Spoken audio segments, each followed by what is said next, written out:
నమస్తే, welcome to current affairs light YouTube channel.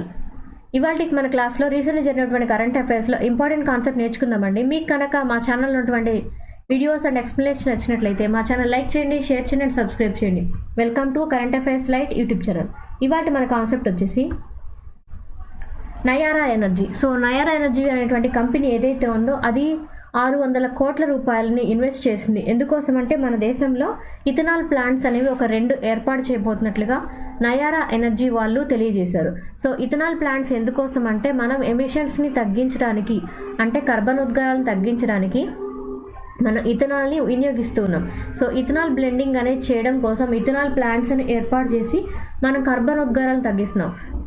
అందుకోసమే ethanol plants అనేవి ఏర్పాటు చేస్తున్నాం. 600 కోట్ల రూపాయల వ్యవస్థాపనతోటి ఇన్వెస్ట్మెంట్ చేస్తున్నామని తెలియజేస్తారనమాట. అండ్ ఇక్కడ ఏదైతే నయారా ఎనర్జీ అనేటువంటి కంపెనీ ఉందో సో అది ఎక్కడెక్కడ ఏర్పాటు చేయబోతున్నారంటే మన ఆంధ్రప్రదేశ్ ప్రాంతం అండ్ మధ్యప్రదేశ్ ప్రాంతంలో ఇటువంటి ప్లాంట్స్ అనేవి ఏర్పాటు చేయబోతున్నారు 2.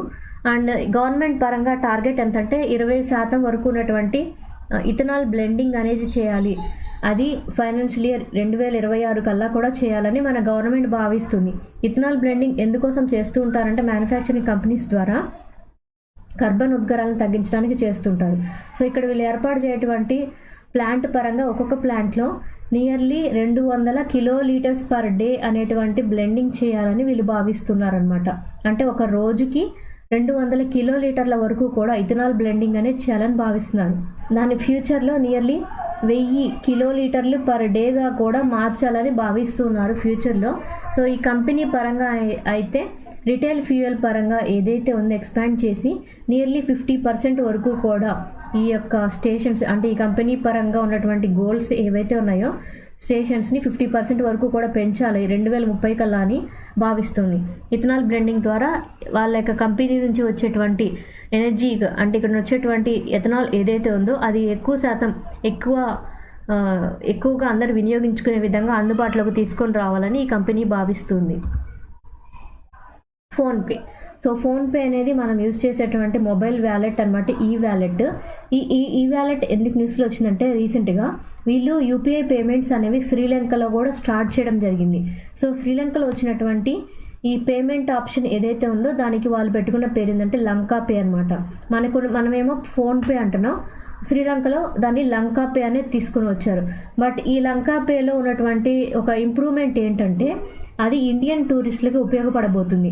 అంటే మనం అక్కడికి వెళ్ళినప్పుడు ఈ లంకా పే యాప్ ద్వారా మనం పేమెంట్స్ చేసుకోవడానికి ఉపయోగపడుతుంది అనమాట. మనం అక్కడికి వెళ్ళి అక్కడ ఉన్నటువంటి కరెన్సీ అనేది మనం తీసుకోకపోయినా కూడా మన దగ్గర మన యొక్క ఫోన్పేలో లాగే ఇక్కడ మన దగ్గర రూపాయలు మాత్రమే ఉన్నాయి ఫోన్పేలో.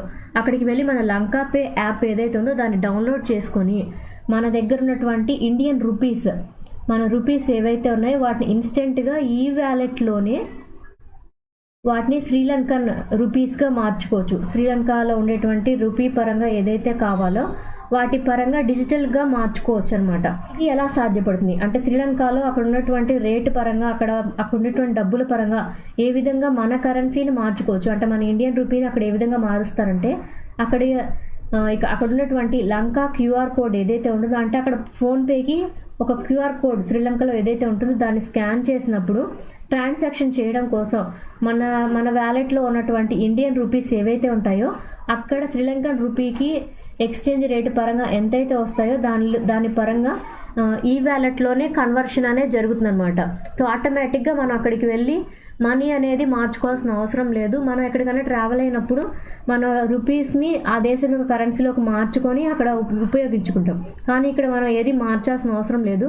మన ఇండియన్ రూపీస్నే మన ఈ వ్యాలెట్లో, అంటే డిజిటల్ వ్యాలెట్లో క్యారీ చేసినా కూడా వాటిని అక్కడ స్కాన్ చేసి పే చేయడానికి డిజిటల్ కరెన్సీలో శ్రీలంకన్ కరెన్సీగా మార్చుకోవడానికి ఉపయోగపడుతుంది అనమాట. అది ఫోన్పే వాళ్ళు ఇచ్చినటువంటి లంకా పే అనేటువంటి డిజిటల్ యాప్ అనేది ఉపయోగపడబోతుంది.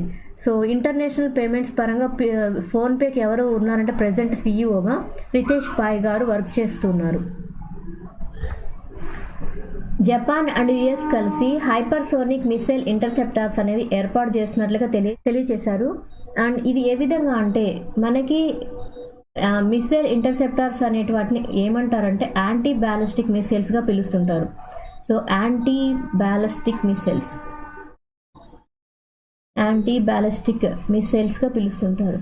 జనరల్గా మిసైల్స్ అంటే క్షిపణులు. సో బ్యాలిస్టిక్ మిసైల్స్ అంటే మనం ఇక్కడ ఉన్నాము, మనం వేరే దేశం మీద టార్గెట్ ఎలిమెంట్ అంటే శత్రువుల మీద మన దగ్గర ఉన్నటువంటి మిసైల్స్ క్షిపణుల ద్వారా మనం వాళ్ళ మీద ప్రయోగించడమే బ్యాలిస్టిక్ క్షిపణులు వాడుతుంటాం. వాటినే మనం బ్యాలిస్టిక్ మిసైల్స్ అంటాం. బట్ ఇక్కడ యాంటీ బ్యాలిస్టిక్ మిసైల్ అన్నాం, వాటిని మిసైల్ ఇంటర్సెప్టార్స్ అంటాం. అంటే శత్రువులు కనుక మన మీద బ్యాలిస్టిక్ మిసైల్స్ని ప్రయోగిస్తూ ఉన్నప్పుడు మనం ఆటోమేటిక్గా ముందుగానే డిటెక్ట్ చేసి మన దగ్గర ఉన్నటువంటి మిసైల్ ఇంటర్సెప్టార్స్ని ఇక్కడ వచ్చేటువంటి మిస్సైల్ ఏదైతే ఉందో అంటే వాళ్ళు టార్గెట్ శత్రువులు ప్రయోగించినటువంటి మిస్సైల్స్ని మిడిల్లోనే అడ్డుకుంటాయి కాబట్టి వాటిని మిస్సైల్ ఇంటర్సెప్టార్స్ అంటాం. శత్రువులు ప్రయోగించినటువంటి బ్యాలిస్టిక్ మిస్సైల్స్ని ముందుగానే అడ్డుకొని గాలిలోనే పేల్చివేయడమే మిస్సైల్ ఇంటర్సెప్టార్స్ యొక్క ప్రోగ్రామ్. అండ్ ఇక్కడ మిస్సైల్ డిఫెన్స్ ఇంటర్సెప్టార్స్ యొక్క బేసిక్స్ పరంగా ఎటువంటి అంటే PAT-3 అనేది జనరల్గా ఉంది, ఫస్ట్ టైం ఈ మధ్యకాలంలో ఎక్కువగా ఉంది. అండ్ SRBM అంటే short range ballistic missile, medium range ballistic missile, IR inter continental ballistic missile, ICBM అనేది ఇంటర్ కాంటినెంటల్ బ్యాలిస్టిక్ మిసైల్ అనమాట. ఇవన్నీ ఏ విధంగా అంటే డిస్టెన్స్ పరంగా కొంచెం దూరం ఊరికే కొంచెం ఎక్కువ దూరం, IRBM అంటే కొంచెం దూరము, ICBM అంటే ఇంకా ఎక్కువ దూరం, ఇలా రేంజ్ అనేది ఉంటుందన్నమాట. ఇలా ఉన్నప్పుడు వాళ్ళ టార్గెట్ పరంగా మన మీదకి కనుక క్షిపణుల్ని ఇలా ప్రయోగించినప్పుడు ఏమవుతుందంటే మనం ఇక్కడ మనం పెట్టుకున్నటువంటి మిస్సైల్ ఇంటర్సెప్టార్స్ ఏవైతే మనం యూజ్ చేస్తున్నామో డిఫెన్స్ పరంగా అంటే మన రక్షణకి ఏవైతే వాడుతున్నామో వాటిని మనం ప్రయోగించి వాళ్ళు పంపించినటువంటి క్షిపణులు ఏవైతే ఉంటాయో వాటిని ముందుగానే మనం అడ్డుకోవడానికి వీలు కలుగుతుంది అనమాట. సో ఇక్కడ ఉన్నటువంటి మిసైల్ డిఫెన్స్ సిస్టమ్ పరంగా జపాన్ అండ్ US ఎవరైతే ఉన్నారో ఆ రెండు కలిసి హైపర్సోనిక్ మిసైల్స్ అనేవి ఏర్పాటు చేయబోతున్నారు. హైపర్సోనిక్ మిసైల్ ఇంటర్సెప్టార్స్ అనేవి 2030 కల్లా కూడా తీసుకొని రావాలి అని ఆ రెండు దేశాలు భావిస్తున్నాయి అనమాట. దీనికోసం వాళ్ళు పెట్టినటువంటి కాస్ట్ ఎంత అంటే $3 బిలియన్ అమౌంట్ అనేది కేటాయించడం జరిగింది. అండ్ జపాన్ పరంగా వాళ్ళ యొక్క బడ్జెట్లో అంటే వాళ్ళ దేశం యొక్క కరెన్సీలో ఎన్నులు అంటాం, వాళ్ళు ఏంటంటే 480 మిలియన్ల ఎన్నులు అనేవి కేటాయించడం జరిగింది. అది వాళ్ళ యొక్క 2024 బడ్జెట్లోనే ఇంత అమౌంట్ అనేది కేటాయించి వాళ్ళు మిసైల్ ఇంటర్సెప్టార్ అనేవి ఏర్పాటు చేస్తున్నట్లుగా తెలియజేశారనమాట. సో ఇక్కడ మనం చెప్తున్నాం హైపర్సోనిక్ మిసైల్ అని. సో హైపర్సోనిక్ మిసైల్ అంటే ఏం లేదు, జనరల్గా మన సౌండ్ యొక్క వేగం ఏదైతే దాన్ని మ్యాక్ అంటాం. సో మ్యాక్ స్పీడ్ అంటే 1గా ఉంటుంది. సో మ్యాక్ స్పీడ్ కన్నా కూడా 5 రెట్లు ఎక్కువగా 5 టైమ్స్ ఎక్కువగా ఉండటమే హైపర్సోనిక్ మిసైల్గా పిలువబడుతుంది.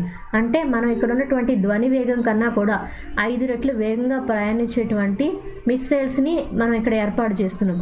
అండ్ ఇది ఎందుకోసం అంటే చైనా నుంచి నార్త్ కొరియా నుంచి ఎప్పుడెప్పుడు వాళ్ళు ఇటువంటి క్షిపణులు మన మీద ప్రయోగిస్తారో తెలియదు కాబట్టి వాళ్ళని ఏర్పాటు చేసినటువంటిది ముందుగానే అడ్డుకోవడానికే జపాన్ అండ్ US వాళ్ళు కలిసి ఇటువంటి మిసైల్ ఇంటర్సెప్టార్స్ అనేవి తీసుకొని రావడం జరుగుతుంది. Thank you for watching my video. మీకు కనుక నా వీడియో ఎక్స్ప్లెనేషన్ నచ్చినట్లయితే నా వీడియోస్ లైక్ చేయండి, షేర్ చేయండి అండ్ సబ్స్క్రైబ్ చేయండి. మీకు నా వీడియోస్ ఏ విధంగా అనిపిస్తున్నాయో నా కామెంట్ సెక్షన్లో తెలియజేయండి. Thank you for watching my video. Thank you.